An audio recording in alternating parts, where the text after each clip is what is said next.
गोविंद हे माधव। वेदांत दर्शनम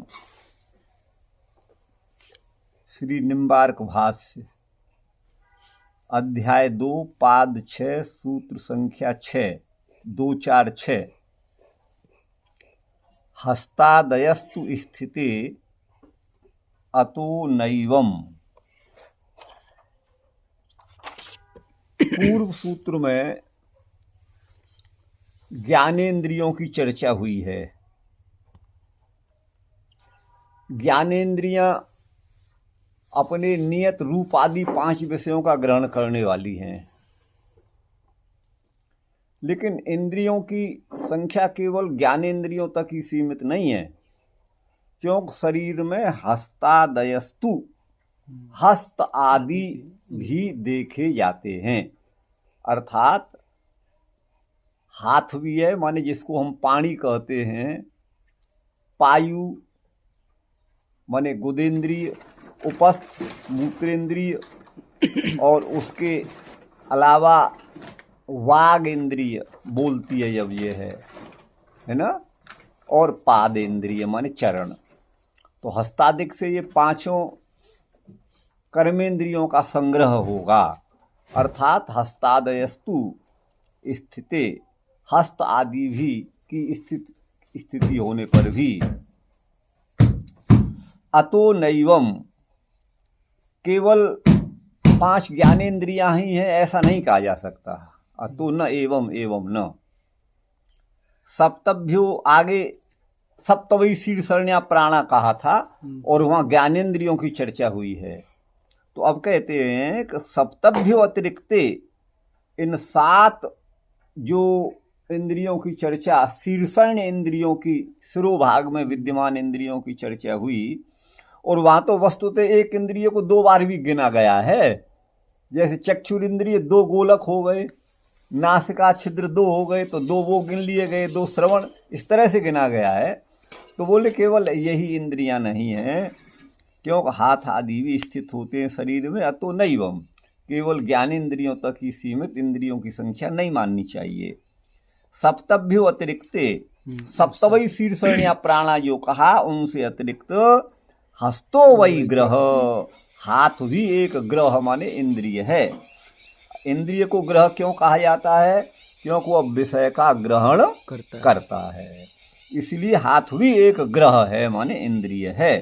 हस्तो वही ग्रह इत्यादि ना, माने इत्यादि श्रुति वचन से निश्चित, ये निश्चित होता है।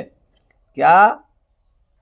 सप्तैव इंद्रियाणि इति नैवम मंतव्यम, केवल इंद्रियां 7 ही हैं यह नहीं मानना चाहिए। अर्थात 7 से अतिरिक्त भी हैं। हाथ विषय को ग्रहण करेगा नहीं, अब हाथ का अपना विषय नाना क्रिया करना है। विषय का मतलब कोई रूप आदि का ग्रहण नहीं करता, और उसका अपना विषय है कार्य संपादन करना। आप कलम लिखते हो, हाथ से जो भी आप काम करते हो ना, वही उसका है, वही है। तो सप्तभ्यो अतिरिक्ते, वही कहा हस्तो वही ग्रह इत्यादि ना निश्चिते सप्तैव इंद्रियाणि इति नैवम मंतव्यम। तो बोले अन्य इंद्रियों की सत्ता में अन्य कोई क्या श्रुति प्रमाण है? तो भगवान निम्बार्काचार्य देते हैं श्रुति प्रमाण। 10 इमे पुरुषे प्राणा आत्मा एकादश इति श्रुते है। हम कई बार कह चुके हैं कि प्राण पद जहाँ मुख्य प्राण का वाचक है, प्राण वायु का वाचक है, वही प्राण पद इंद्रियों का भी वाचक होता है। तो श्रुति कहती है कि 10 इमे पुरुषे प्राणा, पुरुष में, पुरुष के साथ, जीवात्मा के साथ देह में ये 10 प्राण हैं, माने 10 इंद्रियां हैं। अर्थात 5 ज्ञानेंद्रियां, 5 कर्म इंद्रियां, और आत्मा एकादश। आत्मा पद यहाँ पर मन का वाचक है।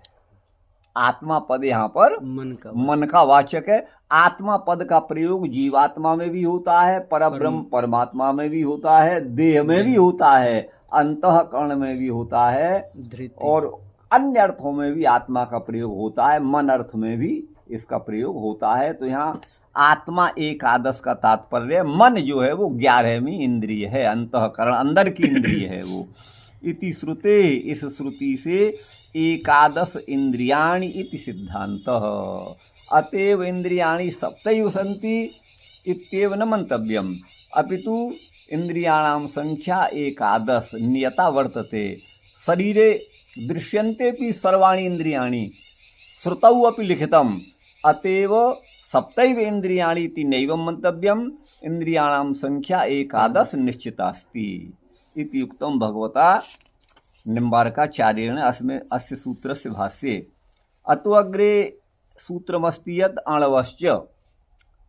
आणवश्च, अणु कहते हैं परम सूक्ष्म परिमाण को।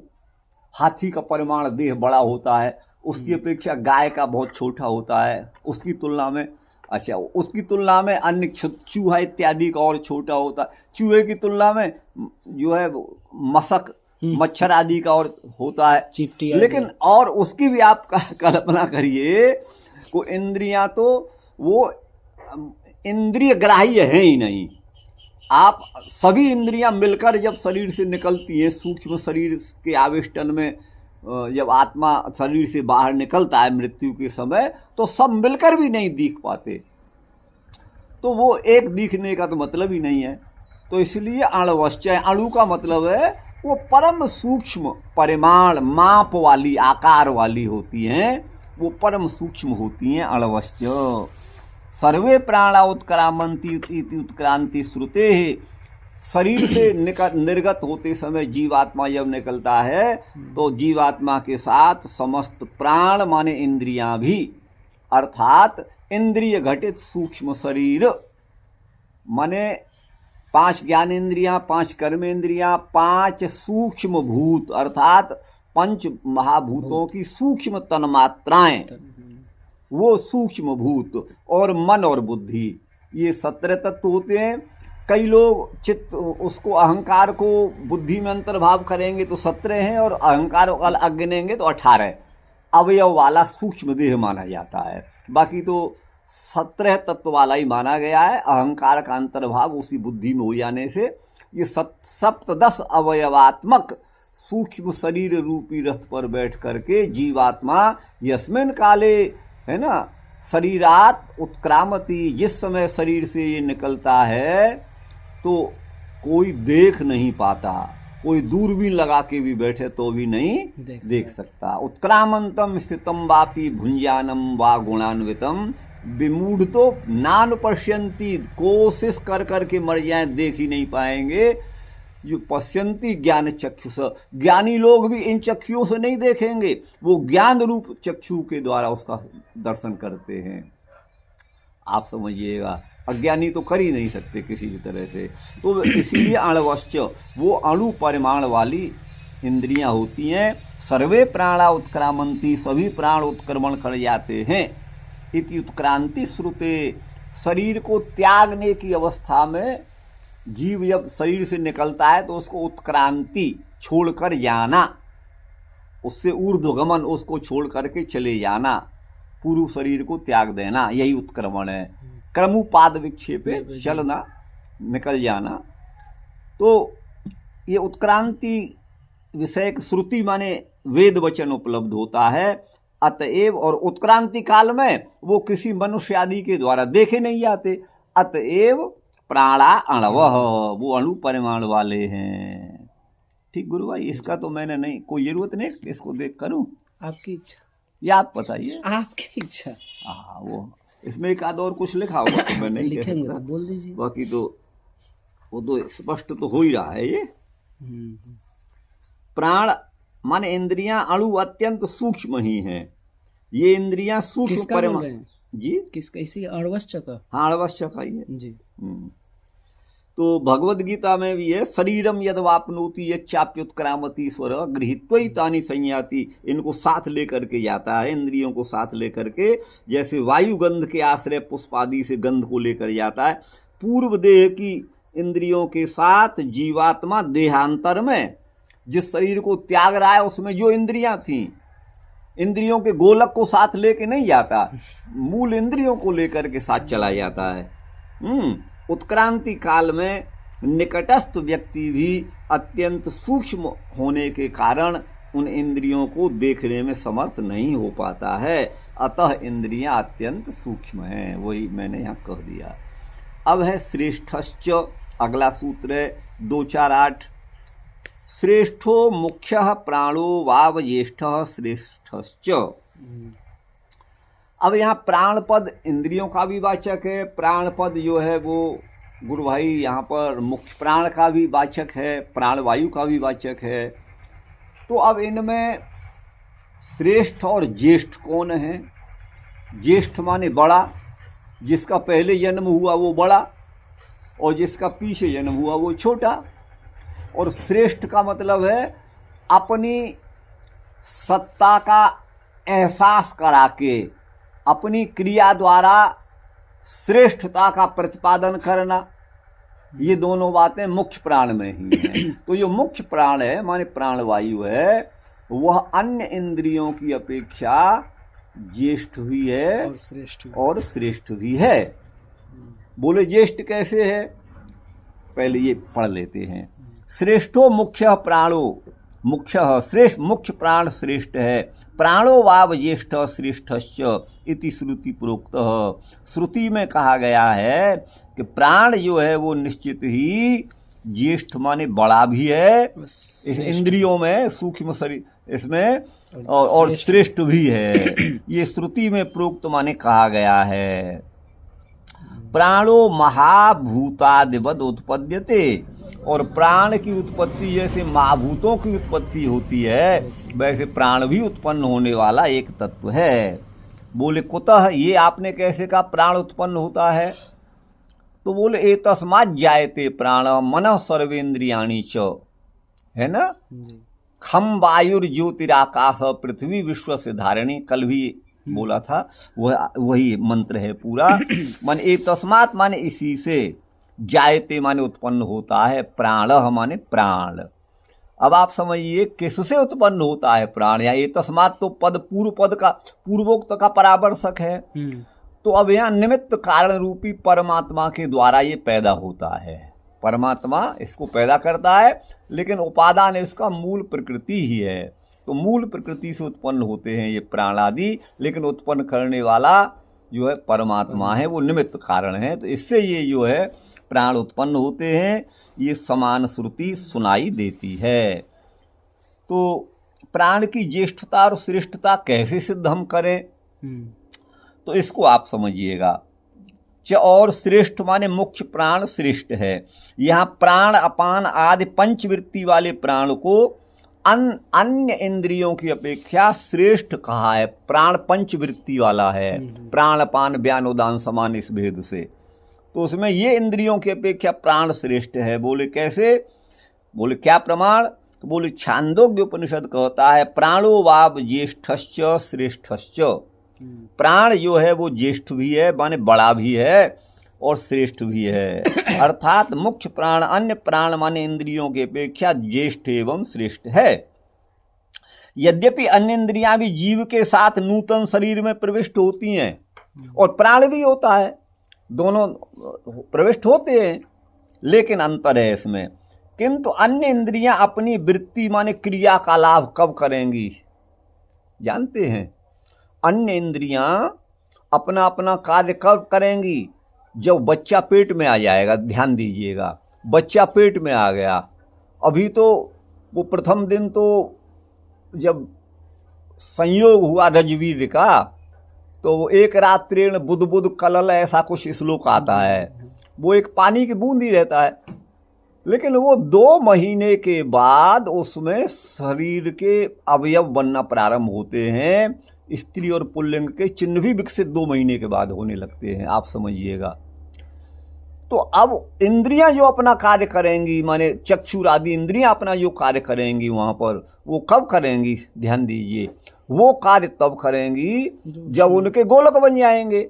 बिजली का तार है, बल्ब रूपी गोलक है नहीं, तो बिजली जलेगी नहीं जलेगी, तो वो कार्य नहीं करेंगे।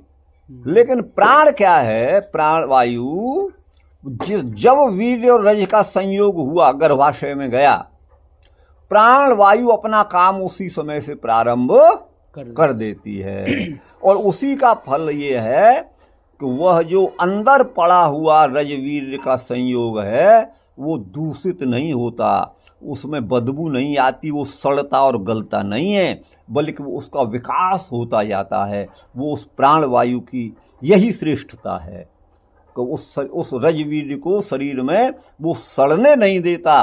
अन्यथा तो माँ के गर्भ में वो किसी चीज़ को आप बंद रख दो, बढ़िया मिठाई बनाओ शुद्ध घी की भी, तो कुछ दिन में वो सड़ जाएगी। 9 महीने तो बहुत होते हैं, लेकिन वो सड़ता नहीं, आप समझिएगा। उसी प्राणवायु की वजह से यही उसकी श्रेष्ठता का मापदंड है, आप समझिएगा।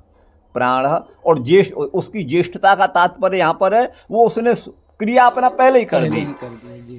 अन्य इंद्रियां तो उनका गोलक बनेंगे तब अपना कार्य शुरू करेंगी, आप समझ गए ना। लेकिन उसने कार्य कर दिया, इसलिए श्रुति कहती है प्राणो हवा ज्येष्ठश्च श्रेष्ठश्च। हाँ, तो वही यहाँ पर एतस्मात् जायते प्राण, इससे ही प्राण उत्पन्न होता है। तो वही यहाँ पर लिखते हैं, यद्यपि अन्य इंद्रियां भी जीव के साथ नूतन शरीर में प्रविष्ट होती हैं, किंतु अन्य इंद्रियां अपनी वृत्ति माने क्रिया का लाभ उदरस्थ जीव के शरीर में कब करेंगी? जब इंद्रिय गोलक निष्पन्न हो जाएंगे, आँख के चिन्ह बन गए, कान ना ये सब बन जाएंगे, तब वो अपना कार्य करेंगी। किंतु मुख्य प्राण शरीर रचना के प्रारंभ काल में माने शुरुआत में ही अपनी वृत्ति का लाभ प्राप्त करता है, माने वो अपना कार्य करने लग जाता है प्राणवायु। इसी कारण गर्भाशय में निषिक्त वीर्य जो है सड़ता नहीं है, अतः मुख्य प्राण ही की ज्येष्ठता सिद्ध होती है तथा श्रेष्ठता भी सिद्ध है। क्यों? कि चक्षु आदि इंद्रियों की कार्य क्षमता नष्ट होने पर भी प्राणन क्रिया सतत चलती रहती है। आदमी अंधा हो जाता है, बहरा हो जाता है, आँख काम नहीं करती हैं, कान काम नहीं करते, अन्य इंद्रियां भी काम नहीं करती हैं, तो लोग देखते हैं, देखो श्वास चल रही है क्या, उसके नाक पर मुख पर थोड़ा कोई रुई कपड़ा रख के देखते हैं कहीं ये तो अभी जिंदा है कि नहीं है। माने अन्य इंद्रियों ने पीछे काम करना शुरू किया गर्भाशय में, और मृत्यु के पहले, प्राण से पहले ही वो समाप्त हो जाती हैं। लेकिन प्राण जो है वो उन इंद्रियों के कार्य न करने पर भी मरण की अवस्था में मरने जा रहा है आदमी, तो भी वो अपना कार्य नहीं छोड़ती, प्राण वायु अपना कार्य करता रहता है। गुरु भाई आया ना समझ में? जी जी। हाँ, तो प्राण निकलने पर जीवन का अस्तित्व ही नहीं रहता। इंद्रिया अगर नहीं रहे, यद्यपि रहती है, वो छोड़ के जाएगी कहाँ, क्योंकि वो सूक्ष्म शरीर में का घटक है, इंद्रियां भी, वो जाएगी कहाँ, लेकिन अपना कार्य बंद कर देती है तो भी जीवन लीला चलती है। लेकिन प्राण अपना कार्य छोड़ दे तो जीवन लीला नहीं चल सकती। अच्छा, अतः पंचवृत्ति वाला प्राण श्रेष्ठ भी है।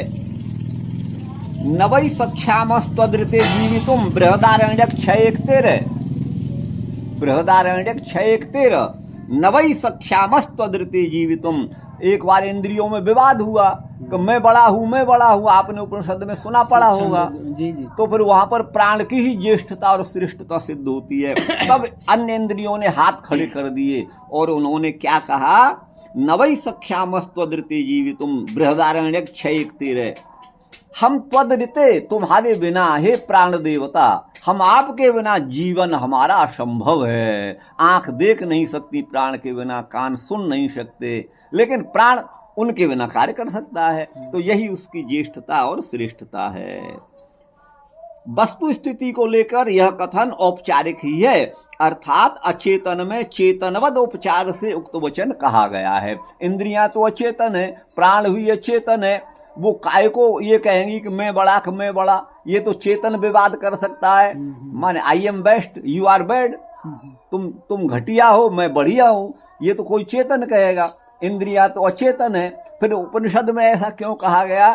तो वहां पर अचेतन में चेतन का उपचार करके ऐसा कहा गया है। अचेतन को चेतनवत भाव से हम लोगों को, मूर्ख लोगों को समझाने के लिए उपनिषदकार ने ये कृपा करी है। उस आशय से ये कहा है। वास्तव में वो अपना विवाद कहाँ करेंगी, जड़ वस्तु कहाँ विवाद कर सकती है, वो यही भाव है इसका। तो अचेतन में चेतनवत ये उपचार है, आप समझिए गुरु भाई। अब यहाँ प्रश्न है कि आप प्राण की ज्येष्ठता और श्रेष्ठता सिद्ध करते हो, तो प्राण क्या है, एक वायु ही तो है। और वायु तो जैसे 4 अन्य महाभूत हैं, वैसे वायु भी एक महाभूत है, वो भी एक महाभूत है। अभी इस प्रसंग में आपको हम भूत की परिभाषा भी बता दें, भूत नाम इनका क्यों पड़ा है। सामान्यतया तो वो छोरा भूत आ जाए, वो रात में मत जाइयो वहाँ भूत आ जाएगा। एक अदृश्य शक्ति को भूत वहाँ कहा जाता है ना। वो देव योनियों में भी आती है भूत योनि, उनमें अपना रूप रंग बदलने की शक्ति, कहीं भी प्रकट होने की शक्ति रहती है उनमें। मतलब काफी तो भूत, एक तो वो भूत होते हैं, और दूसरा भूत का अर्थ है भूतकाल जो बीत चुका है। तो प्रत्यय निष्ठा माने भूतकाल में होता है, जो हो चुका बीत चुका, उसको भी भूत कहते हैं। लेकिन यहाँ न तो वो भूत प्रेत वाला भूत है, और न यहाँ जो है भूतकाल वाला भूत है। यहाँ पर भूत का अर्थ जो है, जब हम पृथ्वी आदि को भूत कहते हैं तो उसका तात्पर्य है जिसके विशेष गुण को बहिरिंद्रिय चक्षु आदि के द्वारा, घ्राण आदि के द्वारा, माने आदि पद से सभी ज्ञानेन्द्रिय आ गई, जिसके विशेष गुण को हम चक्षु आदि इंद्रियों के द्वारा ग्रहण करते हैं उसे भूत कहते हैं। ये पारिभाषिक शब्द है, आप समझिएगा, समझ गए ना। बहिरिंद्रिय ग्राह्य विशेष गुणवत्वम भूतत्वम, बहिरिंद्रियों के द्वारा जिसके विशेष गुण को ग्रहण किया जाता है वह भूत कहा जाता है। पृथ्वी भूत है, चूंकि पृथ्वी का विशेष गुण क्या है, गंध है, तत्र गंधवती पृथ्वी। तो पृथ्वी के विशेष गुण गंध को हम अपनी बहिरिंद्रिय घ्राणेन्द्रिय के द्वारा ग्रहण करते हैं, इसलिए पृथ्वी भूत है। वायु का विशेष गुण है स्पर्श, उसको हम बहिरिंद्रिय त्वगिंद्रिय के द्वारा अनुभव करते हैं, ग्रहण करते हैं, इसलिए वायु भूत है। उसी तरह से अग्नि सबका समझ लेना चाहिए। और आकाश का भी शब्द गुण कम आकाशम, उसका विशेष गुण आकाशस्य तु विज्ञेय शब्दों वैशेषिको गुण, आकाश का विशेष गुण शब्द है, ये समझना चाहिए, न्याय दर्शन में कहा गया है। तो विशेष गुण आकाश का जो शब्द है उसको हम बहिरेंद्रिय श्रवणेन्द्रिय के द्वारा ग्रहण करते हैं, इसलिए आकाश भी भूत है। उसी तरह से पांचों को हमको समझना चाहिए। तो अब यहाँ प्रश्न ये है कि ये तो एक भूत है भाई, तो जैसे अन्य भूत हैं, प्राण भी एक वायु रूप होने से भूत ही है। अब इसकी आप ज्येष्ठता का भी बखान कर रहे हो, श्रेष्ठता का भी बखान कर रहे हो, आखिर ऐसा क्या है भाई इसमें? तो अब यहाँ इसी आशय को प्रकट करते हुए भगवान सूत्रकार कृपा करके बता रहे हैं कि न वायु क्रिये, बोले यह जो प्राण वायु है केवल ये सामान्य वायु की तरह और क्रिया रूप नहीं है, केवल क्रिया रूप आप इसे मानो अथवा एक वायु मान लो, यही सामान्य वायु, तो ऐसा नहीं है। न वायु क्रिये, न तो वायु ही इसे मानिए, न एक क्रिया रूप ही इसे मानिएगा। क्यों? पृथक उपदेशात, इस प्राण का जो मुख्य प्राण, ज्येष्ठ और श्रेष्ठ जो प्राण है, इसका वायु आदि से पृथक उपदेश किया गया है। बोले पृथक उपदेश कहाँ किया गया है? तो बोले एतस्मात् जायते प्राण मन सर्वेन्द्रियाणि च, है ना। एतस्मात् जायते प्राण, यहाँ पर प्राण का वर्णन यहाँ पर कर दिया है। तो इसकी ज्येष्ठता के कारण ही पहले प्राण को कहा है और वायु को आगे कहा है। खम्बायुर ज्योतिराकाश आगे, वायु को आगे अलग कहा है। तो इसलिए इसको केवल वायु रूप आप माने या एक क्रिया आने जाने वाली रूप माने, तो वो ऐसा नहीं है। वो यही है, खम्बायुर ज्योतिराकाश पृथ्वी विश्व से धारिणी, ये पूरा मंत्र है। हाँ, तो वही है। वायु मात्रम करणम क्रियावा, वायु मात्र कोई करण है, माने कोई इंद्रिय विशेष है अथवा क्रिया है। प्राणो न भवति, है ना। ये वायु मात्र अथवा कोई करण माने क्रिया। एक तो वायु मात्र माने यह हवा जो चल रही है, और एक करण माने यहाँ करण का अर्थ है क्रिया, क्रिया माने करण। ये प्राणो न भवति, प्राण वो न वायु है न वो क्रिया ही है, क्रिया रूप ही है। क्या है? किंतु वायुरेव अवस्थान्तर मापन्न, वही वायु जब दूसरी अवस्था को प्राप्त होती है, अवस्थान्तर को प्राप्त होती है, जैसे वही सूजी जब अवस्थान्तर को प्राप्त होती है तो उसे हलवा कहा जाता है। कहा जाता है ना, ऐसे ही वही वायु जब अवस्थान्तरमापन्न अन्य अवस्था को प्राप्त होती है तो वह प्राण इत्युच्यते। इसीलिए एतस्मात् जायते प्राण मनः सर्वेन्द्रियाणि च खम वायु इति पृथक उपदेशात। यहाँ मंत्र में पृथक उपदेश किया गया है। गुरु भाई ठीक है ना? जी जी। अब आगे आप आइएगा। न वायु क्रिय, मुख्य प्राण न तो वायु है सामान्य वायु और न क्रिया रूप है, क्यों पृथक उपदेशात, इसका अलग उपदेश किया गया है वायु से। प्राण अपान आदि 5 भागों में विभक्त प्राण वायु न तो सामान्य वायु ही है और न क्रिया मात्र ही है, क्योंकि प्राण की उत्पत्ति वायु से पृथक कही गई है। पृथक उपदेशात एतस्मात् जायते प्राणो मनः सर्वेन्द्रियाणि च खम्बाय ज्योतिराप पृथ्वी विश्वस्य धारिणी। मुंडक 2:1-3। बाहर से अंदर आने वाला वायु प्राण या श्वास कहा जाता है, ध्यान दीजिएगा, तथा भीतर से बाहर आने वाले को अपान भी अथवा प्रश्वास भी कहते हैं। श्वास और प्रश्वास में श्वास लेते हैं हाँ, तो श्वास और छोड़ते लेना और छोड़ना, उसी को श्वास और प्रश्वास कहा जाता है। तो भीतर से बाहर आने वाले को प्रश्वास कहते हैं और इसका नाम अपान भी है, ध्यान दीजिएगा, जो छोड़ते हैं। हाँ, इसको अपान भी कहते हैं। तो एक रामचरित में आया है, पता नहीं क्या प्रसंग है वो, कि बिसरा सखी न अपान। अब इसका अर्थ ये भी लगाते हैं लोग कि सभी सखियां पाद गई वहां पर, माने अपान वायु छोड़ दी, ये अर्थ नहीं है। मतलब ऐसा अद्भुत चमत्कार उनको दिखा, किस प्रसंग में मुझे ध्यान नहीं है, लेकिन इतना मुझे ध्यान है, बिसरा, पहले हम भी यही अर्थ समझते थे, लेकिन बिसरा सखी न अपान माने जो भी सखियां थीं उस सौंदर्य माधुर्य को देख करके श्वास लेना भी भूल गई। प्रश्वास माने श्वास को अंदर आ गया तो उसको छोड़ना, अपान माने छोड़ना भी भूल गई, ये मतलब है वहां पर। तो अपान इधि से, और एक अपान वायु गुदा से निकलने वाला जो पू ठुस आदि शब्द करता है, जो दुर्गंधपूर्ण होता है, मलिन वायु, उसको भी अपान कहते हैं। तो फिर यहाँ पे लेकिन एक तो प्राण, हाँ, अपान, हाँ, व्यान समान उदान, ये प्राण वायु के ही 2 भेद है, प्राण और अपान रूप से, यही प्राण है, आप समझिएगा। तो जो लेते हैं वो प्राण, हाँ, उसको प्राण तो वस्तुतः दोनों को ही कहते हैं, लेकिन जो लेते हैं वो श्वास और जो छोड़ते हैं वो प्रश्वास अथवा अपान, समझ गए ना? ये है, लेने वाले को प्राण भी कह देते हैं, प्राण भी कह देते हैं और श्वास भी कहते हैं, और छोड़ने वाले को प्रश्वास भी कहते हैं और अपान भी कहा जाता है। तो अपान या प्रश्वास कहा जाता है। मुख्य प्राण को वायु कहना तो औपचारिक है, माने वास्तविक नहीं है। वायु ही विशेष अवस्था को प्राप्त होकर प्राण अपान आदि कहा जाता है। एकादश इंद्रियों को भी प्राण कहा जाता है, किंतु मुख्य प्राण उनसे भिन्न ही हैं। ध्यान दीजिए, एकादश इंद्रियों को प्राण कहा जाता है। हाँ, इंद्रियों को भी प्राण, अभी तो बोल रहा था मैं, अभी आप भूल गए ना, फिर मुझे लगा कि इसी को प्राण नहीं, एकादश इंद्रियों को भी। भाई देखिए, आत्मा के कितने अर्थ हैं, ठीक, आत्मा पद अनेकार्थक है, वैसे ही प्राण पद भी अनेकार्थक है, आप समझिएगा। तो ये बता देना बहुत जरूरी है, क्यों जगह जगह पर, नहीं तो फिर विस्मृति होती है ना। तो मुख्य प्राण उनसे भिन्न ही है। वह वायु शरीर के अंदर स्थित होकर विशेष अवस्था को प्राप्त करने पर ही प्राण अपान आदि रूप से कहा जाता है। अतः प्राणादि 5 भागों में विभक्त न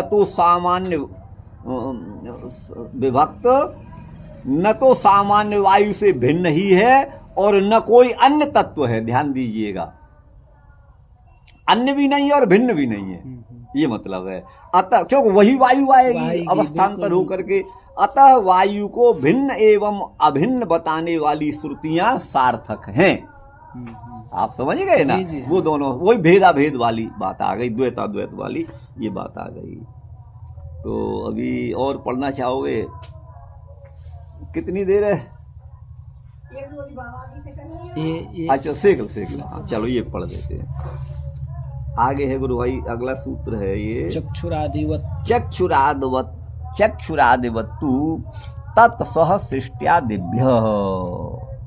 गुरुजी थोड़ा एक बता दीजिए यहाँ पर, यहाँ जो पंच प्राण बताया गया है, ये प्राण, अपान, व्यान, उदान, समान, तो इसका थोड़ा एक बार इस पर थोड़ा बता दीजिए, मैं थोड़ा कंफ्यूज हो रहा हूँ। कैसे? तो प्राण हो गया जो लिए, हाँ प्राणवायु तो ये हो गया, जो छोड़े वो अपान, उसको भी अपान कहते हैं। आप समझे नहीं, उस प्राण वायु को मुख से आने जाने वाले को, नासिका से आने जाने वाले को प्राण अपान भी, छोड़ने वाले को प्राण, लेने वाले को अपान। लेकिन अपान वो दूसरे, यहाँ जो चर्चा है वो दूसरे अपान की चर्चा है, ध्यान दीजिएगा। हाँ, अपान का प्रयोग प्रश्वास में भी होता है, श्वास बाहर छोड़ने अर्थ में भी होता है, और अपान अप और डाउन होता है ना, अप डाउन, आना जाना, तो अपान माने जाना, तो ये भी जाती है, तो इसको अपान बोल देते हैं। इस क्रिया की दृष्टि से जी, क्रिया की दृष्टि से इसे बोल देते हैं।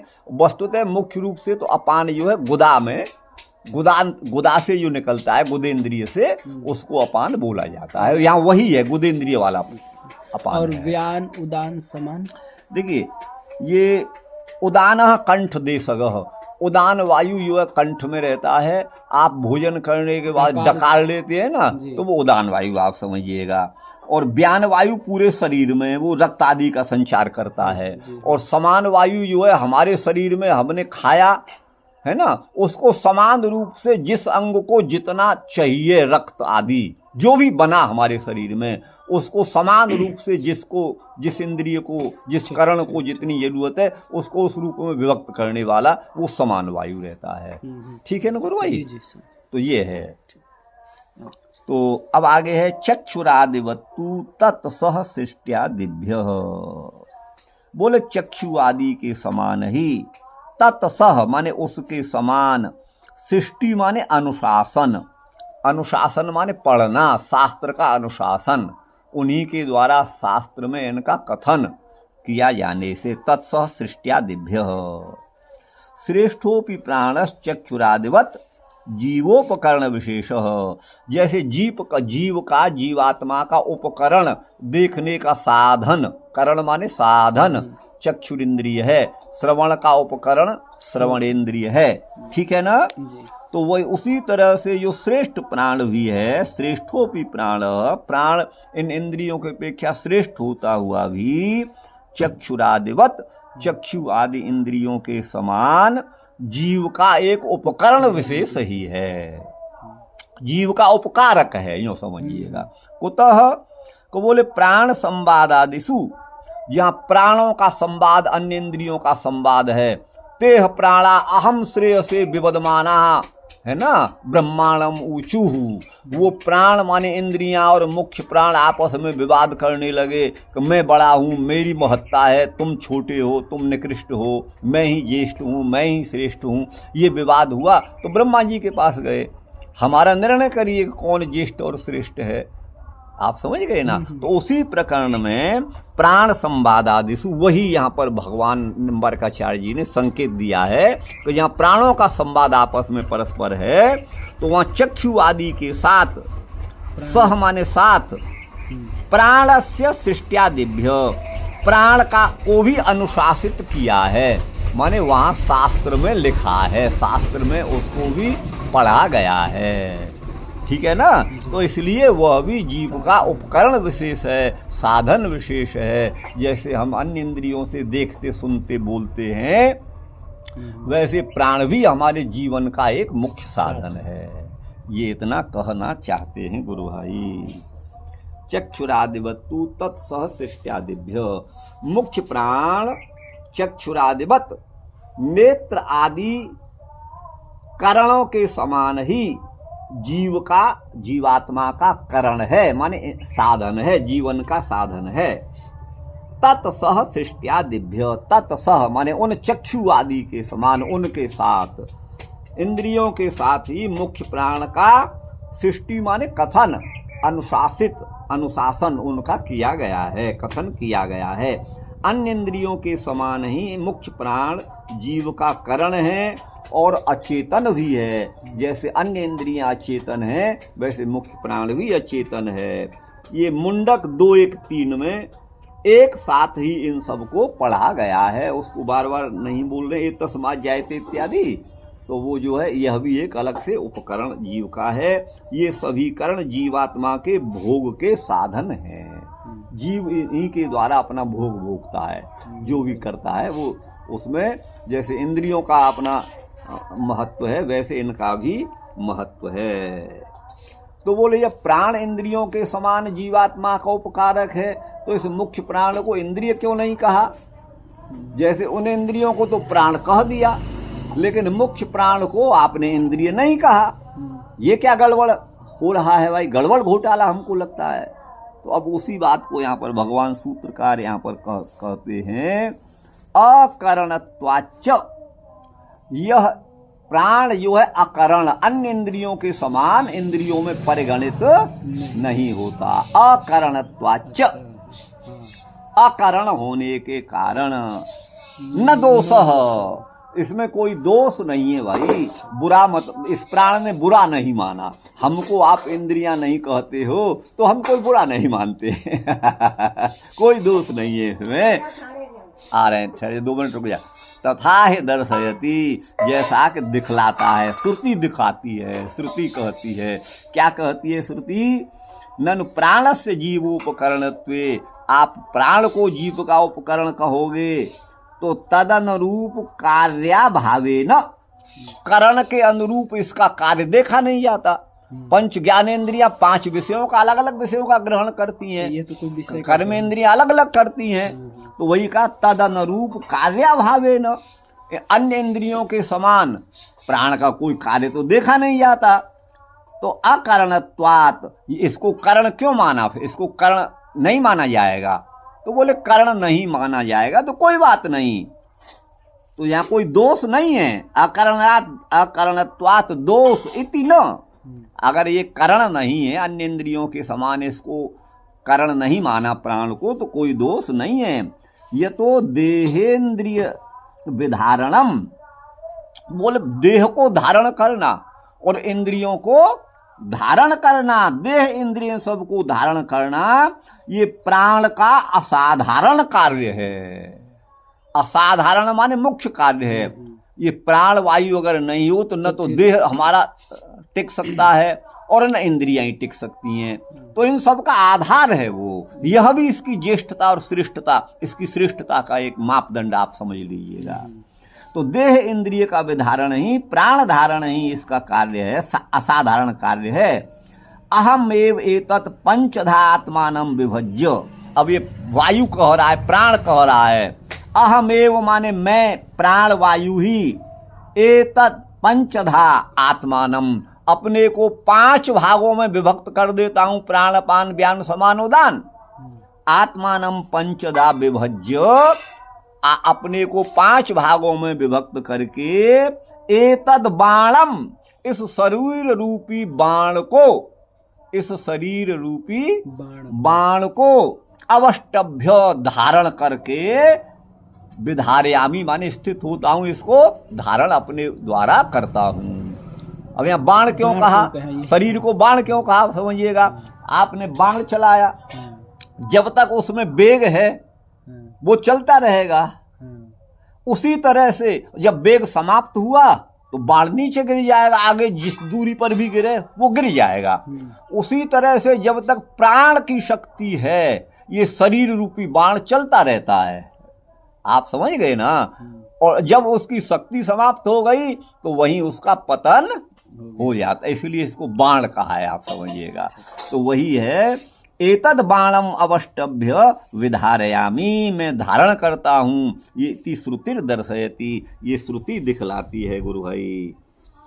तो अकरणत्वाच्च न दोषस्तथा दर्शयति, अकरणत्वात्, ज्ञान साधन में चक्षु आदि के समान मुख्य जो प्राण है उसका कोई न तो वो देखता है प्राण, न सुनता है, न बोलता है, तो उसको करना है, वो तो ऐसा है नहीं। तो प्राण, मुख्य प्राण का करणत्व सिद्ध न होने से न दोष, कोई दोष नहीं है। तथा है, जैसा दर्शयति श्रुति दिखलाती है, जैसे रूप आदि के ज्ञान में चक्षु आदि करण ज्ञान के साधन होते हैं, उस तरह मुख्य प्राण नहीं होता है कि वो किसी रूप को जान ले या रस को जान ले, वो नहीं होता है। तो भी कोई दोष नहीं है। जैसे देह में नेत्र आदि की उपयोगिता है, उसी प्रकार प्राण की भी महती भूमिका देह धारण में है।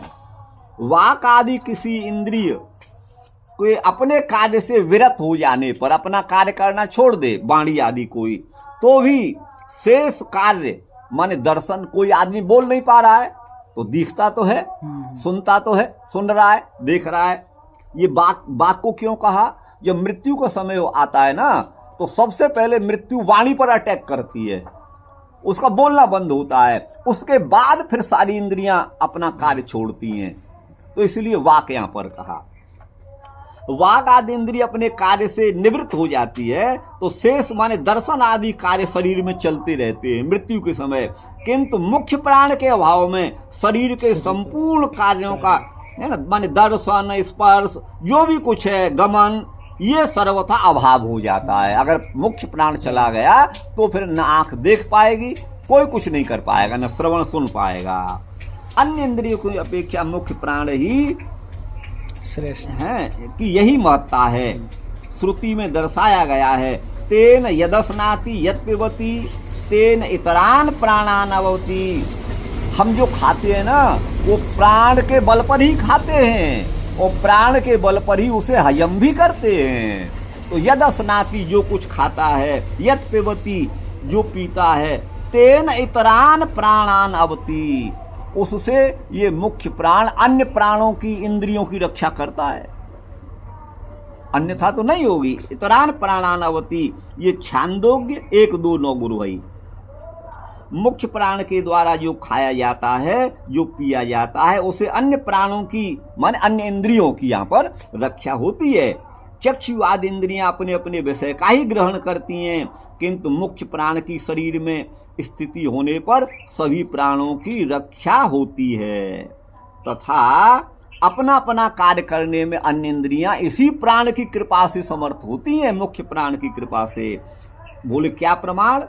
तो बोले बृहदारण्यक का प्रमाण है। प्राणेन रक्षन नवरम कुलायम।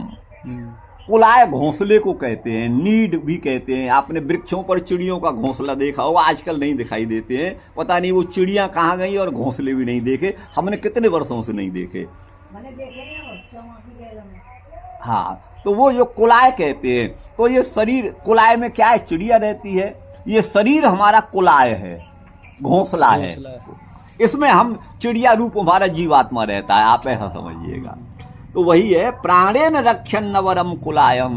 ये कुलाय तो अवर है, माने हीन है, श्रेष्ठ नहीं है, ये तो सड़ने गलने वाले, इसका नाम ही शरीर है। श्री धातु विसरण, नष्ट होने के अर्थ में है, ये तो नष्ट होने वाला है, आपको समझिएगा। देह उपचय से देह बना है, उपचय समूह, अन्य इंद्रिय संघात का और प्राणों का समूह मिलकर के ये देह है, शरीर है, आप समझिएगा। हमारा जो शरीर है देह उपचय से बना है, तो ये अवर है, इसकी रक्षा ये प्राणवायु ही करता है। ये बृहदारण्यक 4:3-12 में आप पढ़ सकते हैं। अर्थात प्राण के द्वारा अन्य इंद्रियों एवं शरीर की रक्षा करता हुआ ये प्राण ही है जो सबकी रक्षा करता है। आज का आज इतना ही रहने दीजिए। तो आपको मैं समझता हूँ अच्छा लगा होगा। जी जी।